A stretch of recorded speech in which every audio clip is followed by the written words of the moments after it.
Hello, and welcome back to the Crystal Vault's online guide to pendulums. I hope you've been practicing your pendulum skills.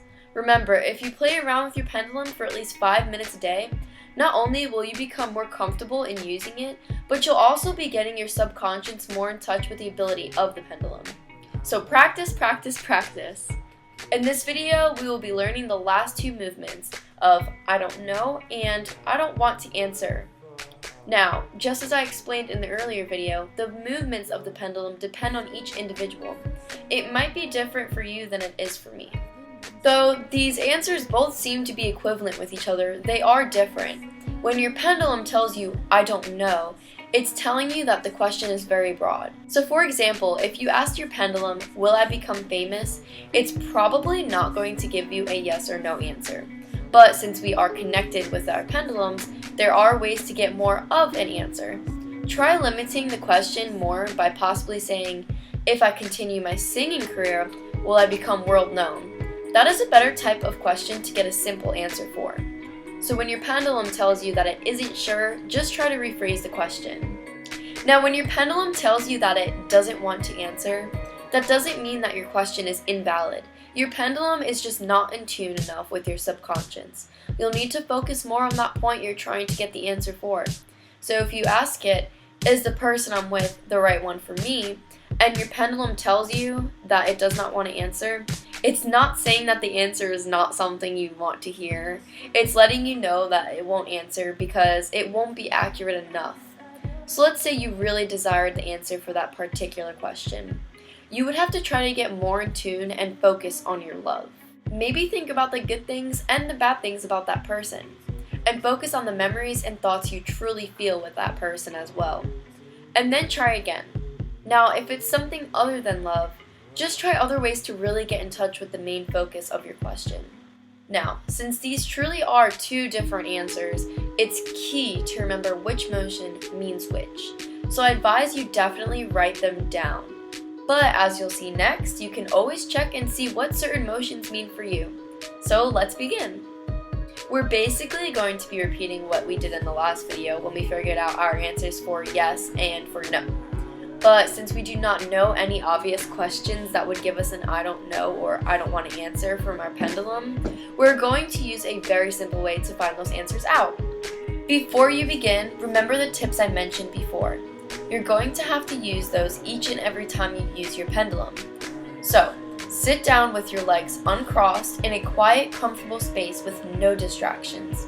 Make sure the only thing in contact with that table is your elbow. And hold the pendulum the same way I taught you before. So we'll start by taking a deep breath in while we clear our mind from stress, worries, and uncertainty. And then calmly exhale. Let's focus on the I don't know answer first. You're going to hold your pendulum, and then you're going to ask it, show me I don't know. Now take a note of the way it moves. It's going to either be a clockwise or a counterclockwise motion.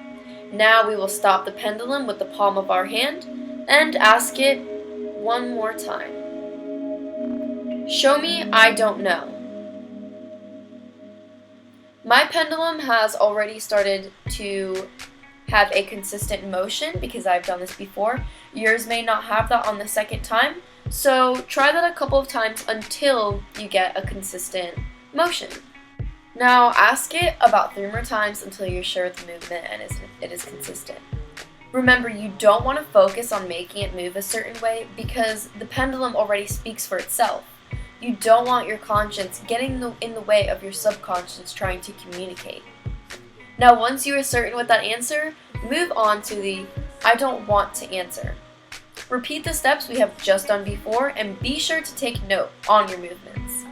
Great! Now you've accomplished finding out all of the motions of your pendulum successfully. That is a major step in pendulum use. We have gotten in touch with our subconscious mind and we're able to get through to it and allow it to answer our questions. How many people can say that? Here are some key things to know though. You don't want to show off your abilities with the pendulum. It is not a prop for a magic show, it is a key to the lock of your mind. and you want to only use the pendulum for good uses only. Do not take advantage of it.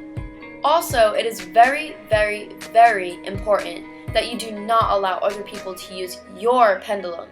It is attuned to you, and you do not want energies from other people interfering with the bond you've just learned to get in touch with.